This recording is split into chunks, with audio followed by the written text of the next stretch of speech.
ایک بوڑھا باپ اور ایک جوان بیٹا گھر کی چھت پر کھڑے تھے. ایک مثال ہے سمجھنے کے لیے، کچھ لوگوں نے اپنی کتابوں میں لکھا ہے، آسانی سے یہ بات مثال سمجھ میں آ سکتی ہے، اسی لیے میں آپ کے سامنے پیش کر رہا ہوں. باپ اور بیٹے میں کتنا بڑا فرق ہے اس سے سمجھیے آپ. باپ اور بیٹا چھت پر کھڑے ہیں، بیٹا جوان ہے، باپ بوڑھا ہو چکا ہے.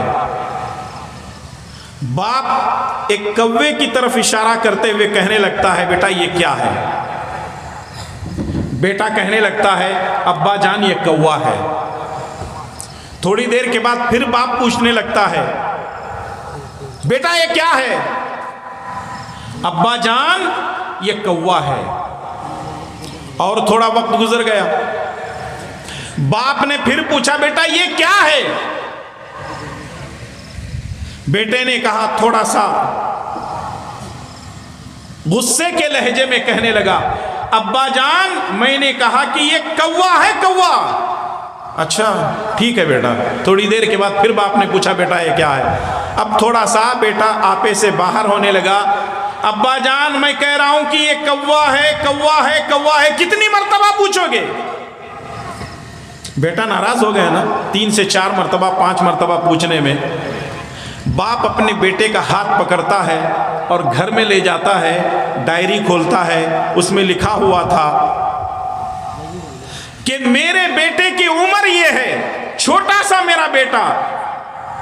میں جب اپنے بیٹے کو چھت پر لے گیا تو میرے بیٹے نے 25 مرتبہ مجھ سے پوچھا یہ کیا ہے، اور میں نے بغیر کسی غصے کے بیٹے سے کہا، بیٹا یہ کوا ہے، کوا ہے، کوا ہے. باپ کہنے لگتا ہے، بیٹا تو نے بچپن میں 25 مرتبہ پوچھا تھا اور میں غصہ نہیں کیا، آج 3 سے 4 مرتبہ کیا پوچھ لیا کہ تجھے غصہ آ گیا؟ آج ہم ایسا کرتے ہیں، اپنے ماں باپ کے ساتھ سلوک، اپنے ماں باپ کے ساتھ ایسا برتاؤ کرتے ہیں، نہیں کرنا چاہیے. ماں باپ کے ساتھ حسن سلوک کیا جائے. اور جب ماں باپ بوڑھے ہوتے ہیں، وَمَن نُعَمِّرْهُ نُنَكِّسُ فِي الْخَلْقِ، وَمَن نُعَمِّرْهُ نُنَكِّسُ فِي الْخَلْقِ. سورہ یاسین میں اللہ تعالیٰ فرماتا ہے کہ جب ہم کسی کو بوڑھا کر دیتے ہیں تو تخلیق کے اعتبار سے اس کو پیچھے لوٹا دیتے ہیں. کیا مطلب ہے اس کا؟ جب باپ بوڑھا ہو جاتا ہے تو وہ بچہ بن جاتا ہے. جب باپ بوڑھا ہو جاتا ہے تو وہ بچہ بن جاتا ہے. کیسے؟ بچے کو آپ نے دیکھا ہوگا، آنکھ ہوتی ہے لیکن برابر کسی چیز کو دیکھتا نہیں، ہاتھ ہوتے ہیں لیکن اس کے ہاتھ کمزور ہوتے ہیں، کسی چیز کو مضبوطی سے پکڑتا نہیں. وہ چلنے لگتا ہے تو لڑکھڑاتا ہے، بات جب کرنے لگتا ہے تو اس کی زبان لڑکھڑاتی ہے، بات صحیح سے نکل نہیں پاتی. جب انسان بوڑھا ہو جاتا ہے تو بوڑھا ہو جانے کے بعد چلنے کے لیے کہا جائے تو اس کے پیر ڈگمگانے لگتے ہیں، اس کے پیروں کے اندر وہ طاقت اور قوت نہیں رہتی. آنکھ ہوتی ہے لیکن آنکھوں کی روشنی کمزور ہو جاتی ہے، کان ہوتے ہیں سماعت کمزور پڑ جاتی ہے، بولنے لگتے ہیں تو زبان لڑکھڑانے لگتی ہے. اس کا مطلب یہ ہے کہ تیرا باپ جوان تھا، تو بچہ تھا، تیرے باپ نے تیری خدمت کی، اب تیرا باپ بچہ بن چکا ہے، تو جوان ہے، اب تیرا حق یہ بنتا ہے کہ اپنے اس اپنے بچپن کے جو بوڑھا ہو چکا ہے باپ، اس کی خدمت کر لے. میرے بھائی اور دوستو، یہ دنیا کا اصول ہے، ایک ہاتھ دو تو دوسرے ہاتھ لو. ہمارے ماں باپ نے ہمارے ساتھ کیا کیا نہیں کیا، ہمارے ماں باپ نے بچپن میں کیا کیا نہیں کیا. ہم کو نرم اور گرم بستر میں سلایا لیکن خود جو ہے سردی کو برداشت کرتے رہے. ہم سو رہے ہیں، بچپن میں گرمی زیادہ ہوتی ہے، آنکھ کھل جاتی ہے، ہمارے ماں باپ ہمیں پنکھا جھیلتے ہیں لیکن خود جو ہے گرمی کو برداشت کرتے ہیں. ہم کو بارش میں بھیگنے نہیں دیتے لیکن خود بارش میں بھیگتے ہیں. وہ کتنے بدنصیب ہیں وہ لوگ جو اپنے ماں باپ کی خدمت نہیں کرتے، ہمیشہ اپنے ماں باپ کو برا بھلا کہتے رہتے ہیں۔ اللہ تعالیٰ ایسے لوگوں کو نیک ہدایت عطا فرمائے۔ میرے بھائی اور دوستو، مائیں اور بہنیں، ضرورت اس بات کی ہے کہ ہم سمجھیں اپنے والدین کو، ان کی خدمت کریں، اور یہی وہ جذبہ ہے جو ہم کو دنیا اور آخرت میں کامیابی کا ایک ذریعہ بن سکتا ہے۔ احادیث بہت زیادہ ہیں، باتیں بہت زیادہ ہیں، لیکن آئیے ایک اہم مسئلے کی طرف میں آپ کو اشارہ کرنا چاہتا ہوں، وہ یہ ہے ماں باپ کی خدمت کرنے کا حکم اللہ اور اس کے رسول نے دیا ہے۔ ہمیشہ حسن سلوک کرنا ہے، خدمت کرنی ہے، ان کے ساتھ اچھا برتاؤ کرنا ہے، لیکن نیک کاموں میں، خیر کے کاموں میں، بھلے اور اچھے کاموں کے اندر ہم ماں باپ کی اطاعت اور فرما برداری کریں گے، لیکن شرک کے کام میں، حرام کام میں ہم ماں باپ کی اطاعت نہیں کریں گے۔ قرآن کریم کے اندر اللہ تبارک و تعالیٰ نے اس بات کو بیان فرمایا ہے، اور وہ ہے سورہ عنکبوت کی آیت نمبر 8۔ اللہ تبارک و تعالیٰ نے فرمایا وَوَصَّيْنَا الْإِنسَانَ بِوَالِدَيْهِ حُسْنًا وَإِن جَاهَدَاكَ لِتُشْرِكَ بِي مَا لَيْسَ لَكَ بِهِ عِلْمٌ فَلَا تُطِعْهُمَا۔ اللہ تبارک و تعالیٰ نے فرمایا اگر وہ خیر کی بات کی طرف دعوت دیں تو ان کی بات مانو، لیکن اگر شرک کی بات اگر وہ کرتے ہیں تو ان کی اطاعت مت کرو۔ ایک صحابی ہیں جن کا نام ہے سعد بن ابی وقاص رضی اللہ تعالیٰ عنہ۔ سنن ترمذی کی روایت ہے، شیخ البانی رحمۃ اللہ علیہ نے اس روایت کو صحیح کہا ہے۔ سعد بن ابی وقاص رضی اللہ تعالیٰ عنہ جب اسلام قبول کرتے ہیں تو مائیں کہنے لگتی ہیں کہ بیٹے تو نے اسلام قبول کیا ہے نا، باپ دادا کے دین کو چھوڑ دیا ہے، آج کے بعد میں نہ کچھ کھاؤں گی نہ کچھ پیوں گی، میں کسی بھی حالت میں کھانا نہیں کھاؤں گی، پانی نہیں پیوں گی، بھوکی رہ جاؤں گی جب تک تو محمد صلی اللہ علیہ وسلم کے دین کو نہیں چھوڑتا۔ حضرت سعد بن ابی وقاص رضی اللہ تعالیٰ عنہ اپنی ماں کو سمجھاتے ہیں، اماں جان یہ اچھی بات نہیں ہے، یہ اچھی بات نہیں ہے، میں نے کوئی غلط کام نہیں کیا ہے، میں نے کوئی غلط فیصلہ نہیں لیا ہے، میں نے اسلام ہی تو قبول کیا ہے، میں نے اللہ اور اس کے رسول کی تعلیمات کو قبول کیا ہے، شرک سے اور کفر سے میں نے بیزاری کا اعلان کیا ہے، اماں جان کچھ کھا لو کچھ پی لو، لیکن ماں نہیں مانتی ہیں۔ حدیث کے الفاظ یہ ہیں کہ جب وہ کھانا پینا بند کر دیتی ہیں تو ان کے منہ کو کھولا جاتا ہے لکڑی ڈال کر کے اور کچھ کھلایا اور پلایا جاتا ہے، لیکن وہ ماں پھر بھی ماننے کو تیار نہیں ہوتی ہے۔ ایک چیز تو یہ ہے کہ حضرت سعد بن ابی وقاص رضی اللہ تعالیٰ عنہ کی ماں کو اپنے بیٹے کی فکر تھی، انہوں نے یہ بات کہی، حالانکہ وہ کفر پر تھی۔ سعد بن ابی وقاص رضی اللہ تعالیٰ عنہ کے اسلام لانا ان کو پسند نہیں تھا۔ وہ کہنے لگتے ہیں امی جان یہ بھوک اور پیاس کو برداشت کرنا اچھی بات نہیں ہے، کچھ کھا لو کچھ پی لو۔ کہا کہ نہیں میں کچھ نہیں کھاؤں گی کچھ نہیں پیوں گی۔ اور یاد رکھیے ان حالات میں بھی اگر ماں باپ ہمارے ساتھ صلہ رحمی کرنے کے لیے کہتے ہیں تو ان کے کفر پر، ان کے شرک پر ساری چیزیں اپنی جگہ ہو سکتی ہیں، لیکن ہمارا حق یہ بنتا ہے کہ ہم ان کے ساتھ صلہ رحمی کریں، ہم ان کے ساتھ حسن سلوک کریں، ان کے ساتھ اچھا برتاؤ کریں۔ سعد بن ابی وقاص رضی اللہ تعالیٰ عنہ یہ نہیں کہتے ماں تو کافرہ ہے تو مشرکہ ہے، اگر نہیں کھاتی ہے تو نہیں کھا، نہیں پیتی ہے تو نہیں پی، میں تیری خدمت نہیں کروں گا، ایسا انہوں نے نہیں کہا۔ کہتے ہیں ماں کچھ کھا لے کچھ پی لے یہ اچھی بات نہیں ہے، ضد اور ہٹ درمی اچھی چیز نہیں ہے۔ یہاں تک کہ حضرت سعد بن ابی وقاص رضی اللہ تعالیٰ عنہ اپنی ماں سے کہنے لگتے ہیں کہ یا امہ یا امہ لو کانت لکی میت نفس فخرجت نفسا نفسا۔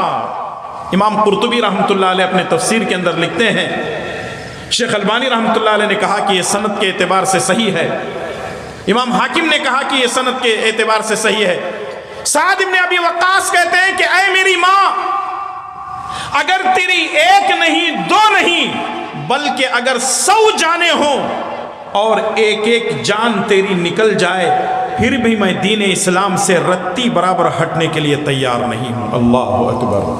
استقامت دیکھیے، استقامت دیکھیے کہ سعد بن ابی وقاص رضی اللہ تعالیٰ عنہ اپنی ماں کو دیکھتے ہیں کہ وہ بھوک ہڑتال کر رہی ہے، کھانے پینے کو تیار نہیں ہے، کہتے ہیں ماں اگر تو بھوکی رہتی ہے کوئی بات نہیں ہے، پیاسی رہتی ہے کوئی بات نہیں ہے، میں تجھے کھلانے پلانے کی کوشش ضرور کروں گا، لیکن اگر تو بھوکی اور پیاسی مر جاتی ہے، تیری ایک نہیں دو نہیں اگر 100 جانیں بھی جو ہے تیرے جسم سے نکل جائیں، میں ذرہ برابر بھی رسول اللہ صلی اللہ علیہ وسلم کی نافرمانی کرنے کو، اللہ کی نافرمانی کو کرنے کو تیار نہیں ہوں۔ اور قرآن کریم کی یہ آیت انہی کے بارے میں نازل ہوتی ہے، وَإِن جَاهَدَاكَ لِتُشْرِكَ بِي۔ ذرا سوچیں اور غور کریں کہ حضرت سعد بن ابی وقاص رضی اللہ تعالیٰ عنہ نے اپنی ماں کی تمام چیزوں کو برداشت کیا لیکن اللہ کی نافرمانی نہیں کیے، کفر پر نہیں گئے، شرک اور ہونے اختیار نہیں کیا۔ تو معلوم کیا ہوا؟ ماں باپ جب تک زندہ ہیں اگر مسلمان ہیں تو خدمت کرنی ہی کرنی ہے، اگر کافر اور مشرک بھی ہوں تب بھی ان کی خدمت ہم کریں گے۔ اسماء بنت ابو بکر رضی اللہ تعالیٰ عنہ رسول اللہ صلی اللہ علیہ وسلم کی خدمت میں آتی ہیں۔ حضرت ابو بکر رضی اللہ تعالیٰ عنہ کی یہ بیٹی ہیں، کہتی ہیں اللہ کے نبی صلی اللہ علیہ وسلم میری ماں یہ چاہتی ہے کہ میں اس کی خدمت کروں جبکہ وہ کافرہ ہے، مشرکہ ہے۔ نبی صلی اللہ علیہ وسلم نے فرمایا سلی کی، اپنی ماں کی خدمت کیا کرو، اپنی ماں کی خدمت کرو، ان کا شرک ان کا کفر اپنی جگہ، تم بیٹی ہو اس لیے ان کی خدمت کرو۔ آج کے دور میں ہم نے کچھ ایسے اولاد کو بھی دیکھا ہے جو اپنے ماں باپ سے بات چیت کرنا نہیں چاہتے ہیں، اپنے ماں باپ سے حسن سلوک کرنا تو دور کی بات ہے، اپنے ماں باپ سے اچھا سلوک کرنا، بات چیت کرنا پسند نہیں کرتے ہیں۔ میرے ماں باپ نے ایسی باتیں مجھ سے کہی ہیں، میں ساری زندگی میں بات چیت کرنا نہیں چاہتا۔ میرے بھائی اور دوستو، یہ کتنے افسوس کی بات ہے، ہمارے دنیا میں آنے کا سبب ہمارے ماں باپ بنتے ہیں لیکن ہم اپنے ماں باپ کی خدمت کرنا نہیں چاہتے ہیں۔ امام بخاری رحمۃ اللہ علیہ نے الادب المفرد کے اندر اس بات کو، اس واقعے کو نقل کیا ہے کہ حضرت ابن عمر رضی اللہ تعالیٰ عنہما خانہ کعبہ کا طواف کر رہے ہیں۔ حضرت ابن عمر رضی اللہ تعالیٰ عنہما خانہ کعبہ کا طواف کر رہے ہیں، ایک شخص اپنی ماں کو ملک یمن سے اپنے کندھے پر اٹھا کر حج کرانے کے لیے لایا ہوا ہے۔ اپنی ماں کو ملک یمن سعودی سے تقریباً 1.5 سے 2,000 کلومیٹر کے فاصلے پر ہے، اپنی ماں کو اپنے کندھے پر اٹھا کر لاتا ہے، خانہ کعبہ کا طواف کرتا ہے، صفا مروہ کی سعی کرتا ہے، مینا کے میدان جاتا ہے، عرفات جاتا ہے، مزدلفہ جاتا ہے، حج مکمل کراتا ہے، اور جب حج مکمل ہو جاتا ہے تو حضرت عبداللہ بن عمر رضی اللہ تعالیٰ عنہما سے کہتا ہے کہ کیا میں نے اپنی ماں کا حق ادا کر دیا؟ میرے بھائی اور دوستو، اس واقعے کو اپنا ذہن نشین کر لو، اپنے پلوں میں باندھ لو، ضبط ذہن کر لو، ساری زندگی اس واقعے کو نہیں بھولنا۔ یمن سے 2,000 کلومیٹر سے ایک آدمی اپنی ماں کو کندھے پر بٹھا کر لاتا ہے، مکمل حج کرواتا ہے، پوری تکلیفوں کو برداشت کرتا ہے، اور حضرت ابن عمر سے پوچھتا ہے کیا میں نے اپنی ماں کا حق ادا کیا؟ تو حضرت ابن عمر کہتے ہیں جب تیری ڈیلیوری ہو رہی تھی، جب تو پیدا ہو رہا تھا، اس وقت تیری ماں نے تیری ڈیلیوری کے وقت کو برداشت کیا تھا، تو نے اس سانس کے حق کو ادا نہیں کیا ہے، تو کہاں تو اپنے ماں کے حق کو ادا کرے گا؟